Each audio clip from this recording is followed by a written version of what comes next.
Welcome to Talking Bridal with Bridezilla, and today I am joined by the one and only Phoebe Hayter. Welcome. Hi, Kellie. How are you? I'm good. How are you? Great. I know. I'm very happy to be here. I know. You're loving life. I am. Right. In a great mood. Good. Great mood for Monday morning. Great mood for a Monday. Fantastic. Yeah. Welcome. I've been wanting to get you on for a while. It's going to be interesting. I'm excited. So, first of all, tell our listeners all about you and how you started in your makeup artist journey. Okay, so I am Phoebe. Yeah. How did I start? Okay, so I've been doing makeup for like 10 years now. Okay. And I actually left school and was going to be a primary school teacher. There's like teachers run in my family, love kids. I was like, okay, going to go to uni, do primary education. So did that. Yeah. Went to uni, but lasted a year. Okay. Not great at studying. Okay. And to be honest, I just really wanted to travel and see the world. And at that point, I just wanted to live a kind of quite carefree, rebellious life. Brilliant. So I ended up just going all over the world, really. I worked in France, I worked in Greece, Australia, but I did it as a nanny. So I would go and live with families and travel at the same time. So I ended up in Australia and ended up being there for nearly 3 years. So I came back to the UK when I was 23. When I was in Australia, I worked with children, but also I'd met a friend who was a makeup artist, and she was just starting out in the bridal world of makeup. And I should mention, growing up, I always loved doing my friends' makeup, and I was always kind of really obsessed with like magazines and like looking at the models' makeups, and like that part of it always really interested me. But at school, makeup artistry was never a career option, right? It was never like... it never was. It was never a thing. No. So anyway, my friend in Australia was like, look, I need some help doing base makeup at some weddings. Like, are you interested? Do you want to help? And I was like, do you know what? I've done childcare now for a really long time. Let's just give it a go. Yeah. And so I went and started helping her, assisting her on some weddings, like no experience, but I just thought, why not? Just give it a go. And loved it. I loved the buzz of a wedding morning, really exciting. And yeah, from there I was like, okay, maybe I could do this, but I wasn't at the sort of stage to go out on my own and start my own business. Like I wasn't experienced enough. I didn't have enough training. And anyway, fast forward, I ended up coming back to the UK when I was 23. Yeah. And I ended up getting a job with Laura Mercier on a counter. Yeah. Which for any makeup artist that like want to just get some initial experience, like go and get yourself a job at a counter. It's the best place to start. Totally. Just getting like some hands-on, just literally working with all different types of faces, skin tones, everything. Like it's such a good way to just gain that like experience. Yeah. So worked for Laura Mercier for a couple of years.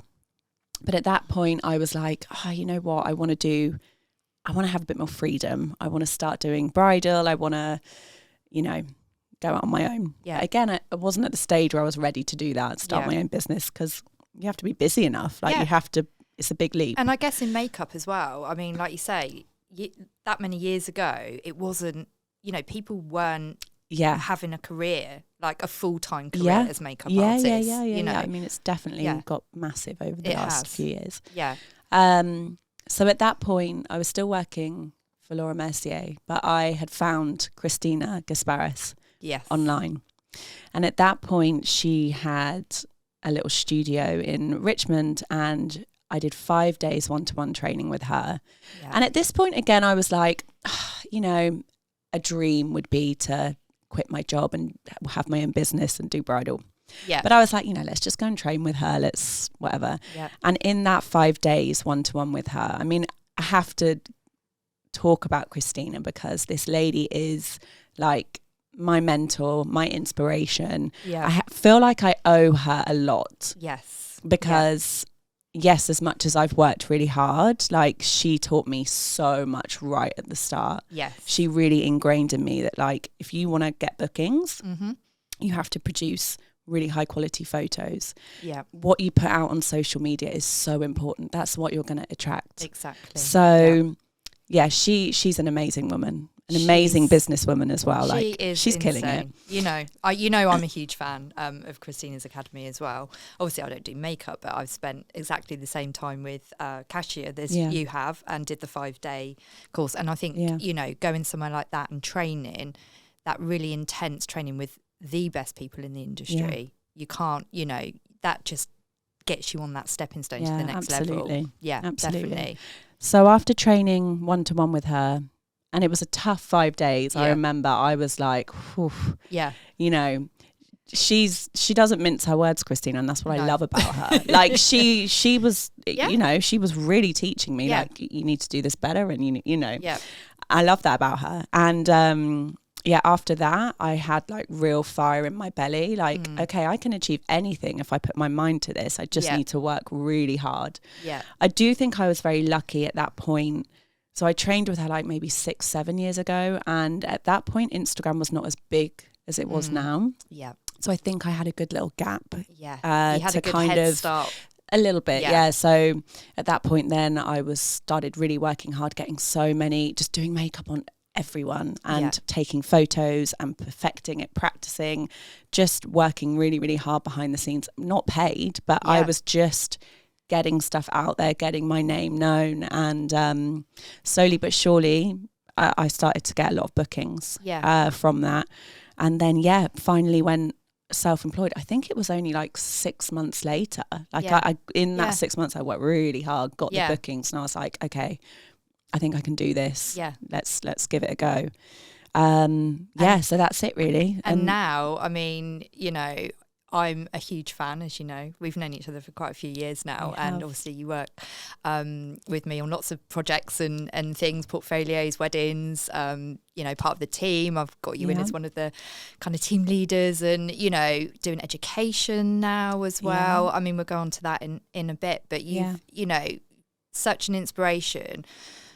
And then you went on as well, didn't you? We've got to mention, because you haven't even mentioned it. You went on to win the wedding industry awards. I did. Nationals. Yes. Not just regionals, the nationals. What year was that again? So that was 2020. So I won it in COVID in lockdown.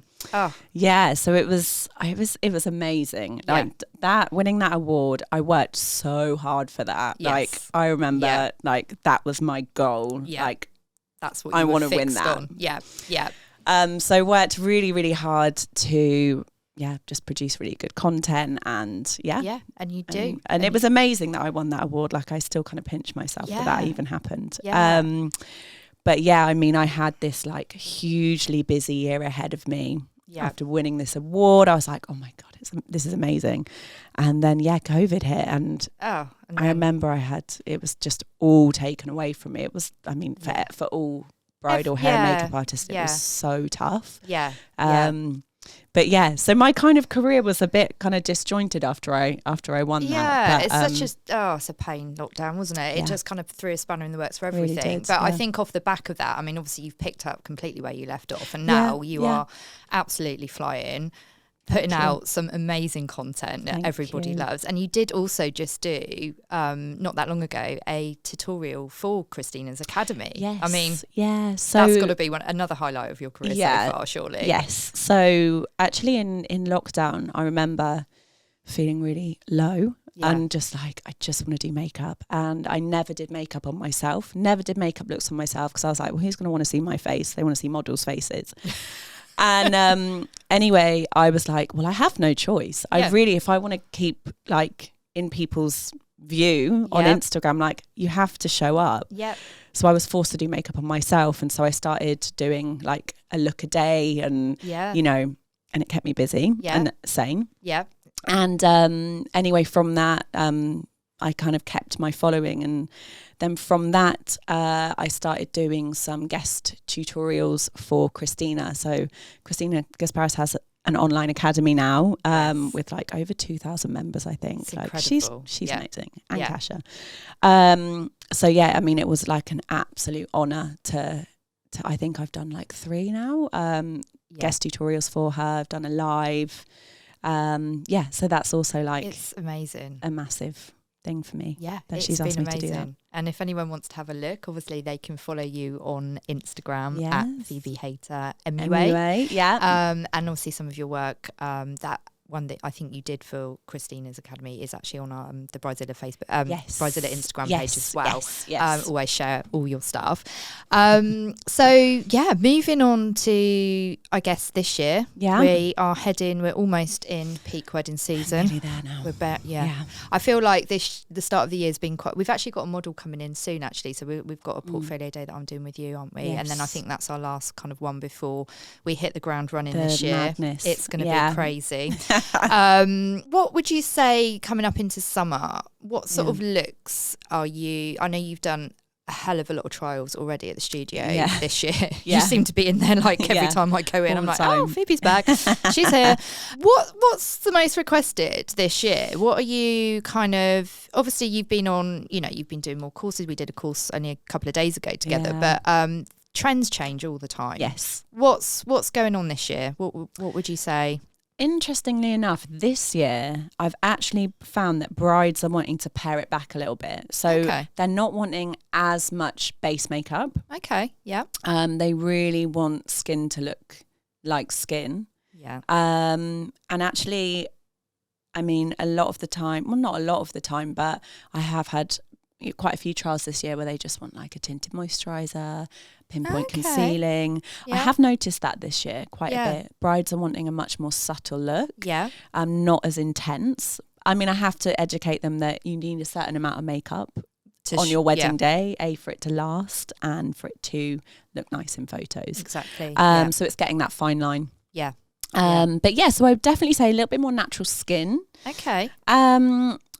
I mean, my sort of signature style is quite, I hate soft glam saying that, but it's that word. I wouldn't, I would say my makeup's quite timeless, modern, elegant, luxe bridal. Yeah. I love a lash. Yeah. But I love like individual cluster lashes, as a lot of makeup artists use. But like very fluttery, soft, nothing too heavy. Yeah. I mean, a lot of brides like bronzy eye, radiant skin. That's kind of my vibe. Sort of bronzy, dewy, especially for the summer. Yeah. Do you find that they switch it up a little bit if they're getting married in the sort of autumn winter? Do you find it's sort of a slightly different look? Or so when I meet my brides, actually, but even before the trial, I will get them to fill out this form. And it just gives me a lot of information about their kind of interpretation of the wedding,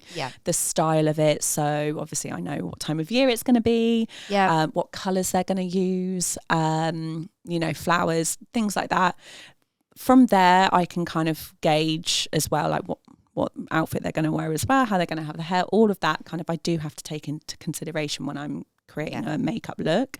Obviously the bride has an input, like I will always ask for photo inspiration, but then I will obviously recommend what I think as well, and then we'll come up with something together, but that's it really. There are a few factors, you kind of have to look at everything as a whole. Amazing. Make sure it all blends as like one look. Exactly. So I've seen your kit. I mean, you come in with so much kit. Too much. You've got loads. It's like Pandora's box there. So I'm going to put you on the spot a little bit. Okay. What would you say are your 3 top products in your kit right now? Because I know you're always like obviously getting new stuff in, trying out new things. I know you get sent a lot of stuff to try out as well. So what products are like your 3 go-to at the moment? Okay. Foundation wise, at the moment, I'm loving Giorgio Armani Luminous Silk. Amazing. It's a really lovely foundation. It's very like thin in consistency. It's buildable. I think basically it's good on all skin types. It gives a really nice skin like finish, very airbrushed. You can build it up as well. I'm using that a lot in my kit at the moment. I'm noticing I'm like gravitating towards that. Yeah. That would be my first one. Lip liners, love NYX. Love NYX, like they're £4 a lip pencil. Really? And they're so good. And they're amazing. They're just as good as other brands. Yeah. Love NYX lip liners. I have quite a lot of them in my kit. Actually, a moisturizer that I'm using at the moment, which is very pricey, but it is luxurious and incredible on the skin. So I buy a brand called Augustinus Bader. Wow. It's in a, like, never even heard of that. the packaging is like Is luxe. it? Yeah. It's like blue with like a copper lid. Wow. It's like some scientific magic in that bottle. Like, oh, really? Yeah. So that's just like a moisturizer that you put on as a base. Yeah, what I would use to prep makeup. the skin. And they have like different types. I've been using the rich cream, which is very, very rich, but great for someone with like a normal to dry skin. Just, yeah, amazing. It's amazing. Enjoying that at the moment. Good to know. Noted. So moving on now to what's currently happening literally in the last few weeks. Yeah. I know you've been putting together some courses for Yes. education. Yes. Tell us a little bit about that. What's made you Something now that decide? I've put off for so long, I Kellie. know. I've been telling you for so long. Phoebe, you need to run some I classes. know, And I know, know. you come in and you're going to be like, training the, Bridezilla team. Not that they need, but it's just keeping everybody up to date. Yeah. And, everybody loves you in the team and they all learn from you. So it was always going to be the next step, I felt, for you to go into education. What made you decide to do that now? I don't know whether because I was going to be a teacher. I've always had that kind of in me as well. Like, I do love teaching people how to do things. I feel like it's the right time for me in my career. Like, I feel like I'm ready for it now. I don't know. I never felt ready before, but. So you're going to be doing some group training, masterclasses and some one-to-one? Yeah. So I'm going to offer one-to-one training. So for makeup artists that just beginning or just want a little refresher and just to see my sort of signature style, what I do. Offering that, and that's about 5 hours training, and I can either supply a model or they can bring someone themselves, and then they get really good content as well for their Instagram. So in return they'll get more bookings. So you're going to be obviously doing probably similar to what I do in my training courses, because we can obviously get them the good content, but also you'll assist them in how to take the right photos, how to get those images that are really going to sell and make their Instagrams pop. Amazing. Exactly, because that's a massive thing. Like, it is. That's half, well, more than half the work, isn't it? It's actually you can do incredible makeup and hairstyles, but if you don't take the image and the content right and the lighting's not right, it's not going to sell. I think that's what lets quite a few makeup artists down is they're amazing makeup artists or hairstylists, but they just don't know how to take good photos. Post edit them with lightness, brightness, tint, warmness, saturation, all of that. That all takes the post editing takes time. It does. I never will take a picture and just post it. You've got to really go through it with a fine-tooth comb. So that's all something you're going to be teaching on your courses definitely. And where can people find out about this? Obviously, I know between the two of us, we're working on this. We're working on this behind the scenes. Hopefully by the time this podcast comes out, there will be a link to the website, your website, the Bridezilla website, where people can go on and have a look at the courses that are available. So they'll be coming up very, very soon. But if people do want to contact you in the meantime, they can contact you through your website or your Instagram page if they're looking to book on a course.